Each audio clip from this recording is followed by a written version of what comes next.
Hey everybody, welcome back to the channel. Today we're going to be doing a full review of the iPhone 14 Pro Max. We're going to be going over design, performance, real-world usability, photo and video capabilities, price, and of course my final verdict. Let's get into it.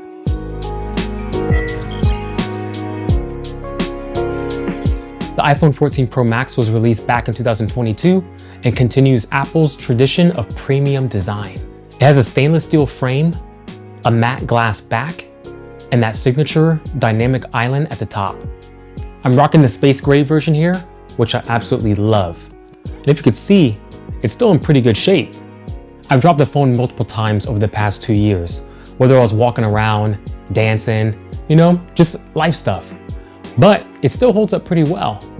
I typically tend to have a case on my phone for most of the time, and also a glass screen protector, so I've been safe in those regards. But when I'm at home, when I'm just enjoying my time and my space, I just love the feel of the phone so much that I'll actually take off the case as long as I'm home, just to enjoy that feel and that build quality in my hands. Are you crazy like me in that regards? Let me know in the comments below. I like bigger phones. The 6.7-inch Super Retina XDR display is stunning, offering 120Hz ProMotion and always-on capabilities. The screen is bright in outdoor settings, and you can still view your phone in various angles and lighting situations. The phone can sometimes get pretty warm, I'd say. Whether you're doing something very graphic intensive or you live in a warmer climate, a con to that is that sometimes the phone display will auto dim. So even if you're outdoors and you have the brightness turned all the way up, the default setting brightness of the phone will auto dim. So sometimes that can be a little bit annoying. And I just wanted to give you guys a heads up on that.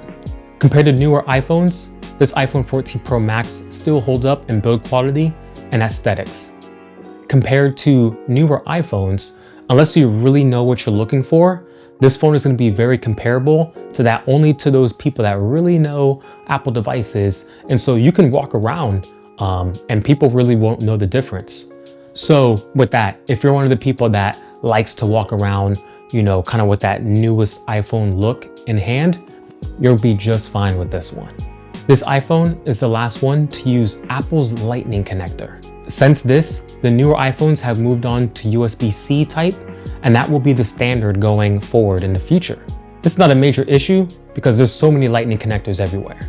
If you've been in the Apple ecosystem for a while, I'm sure, like me, you'll probably have a few Lightning connectors just, sitting around in your office, in your room, probably in your car. So you'll be good to go on that end. Really, the only device that I still have now that's not USB-C is my iPhone 14 Pro Max.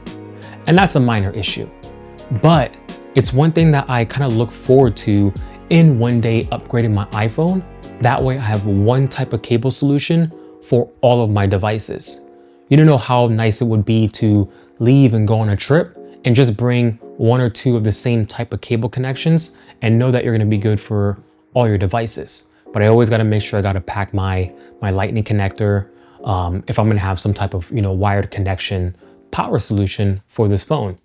To be honest, that is the only feature in newer iPhones that even has me considering upgrading to a new iPhone one of these days in the future. What about you? Does that bother you not too much? Let me know in the comments below.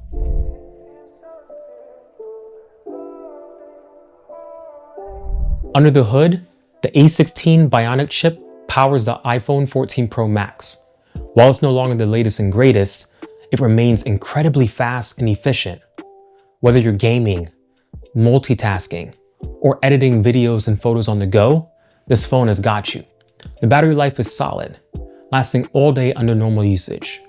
Now, I haven't had a lot of the issues that some people have been reporting in the past in regards to this phone and the battery issues.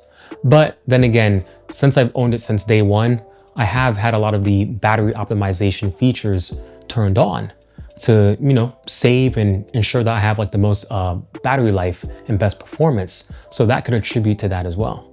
If you're coming from an older iPhone, you're gonna notice the speed and performance jump going to this iPhone 14 Pro Max.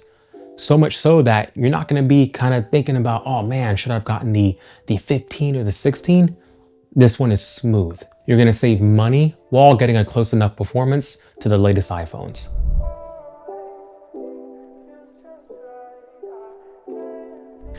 Okay, the good stuff. The large display makes it excellent for content consumption and productivity.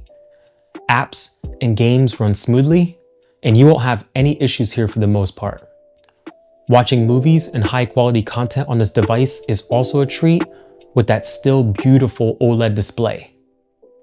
The dynamic island is still there, much like the newer iPhones, which can sometimes be annoying at first, but over time, you'll get immersed into the content to where you even forget to notice it. iOS is as smooth as ever, with great software support, ensuring longevity. Face ID is fast and reliable, and the MagSafe accessories add convenience when you want to charge your device without using any cables. If you're an Adobe Lightroom user on this device, it runs pretty well for editing 45 megapixels from my mirrorless camera. As you can see, adjusting settings have a pretty good response time. You can transfer raw photos to your phone and actually have pro editing tools to use while on the go. One thing I've noticed is that after editing multiple photos back to back, the phone does get pretty warm in the hands, and then sometimes you will notice a little bit of lagging here and there. When this happens, I just take a little break from the editing, let it cool off, and resume back from there. It's a good reason to take a break from your phone and experience what's right in front of you. While newer iPhones might do better in this regard, the experience still remains top tier.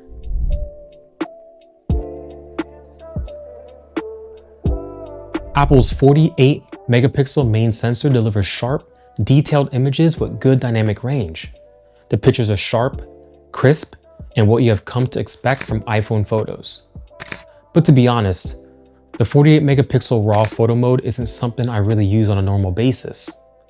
Honestly, the most I used it was when testing it when I first got the phone, and after that, I just use it a couple times here and there.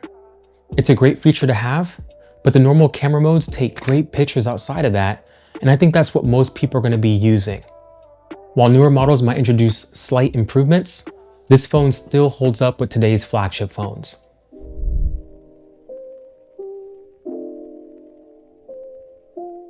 Apple leads the industry in smartphone video, and the iPhone 14 Pro Max is no exception.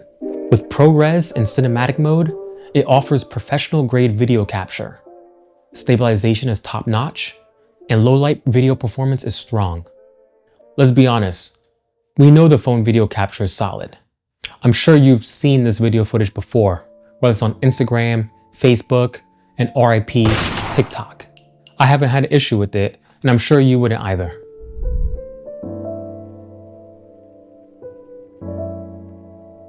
Now, let's talk about price. Since this is no longer the newest iPhone, you can often find it at a great discount. But is it worth buying over a newer iPhone? If you're looking for high-end features, a great design, without having to pay that premium price, this phone is still going to offer great value.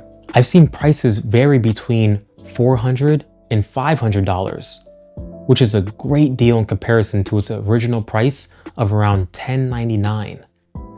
The newer iPhones are great, but unless you're looking for the specific new features that are on those devices, you're getting a lot of the same great features on the iPhone 14 Pro Max.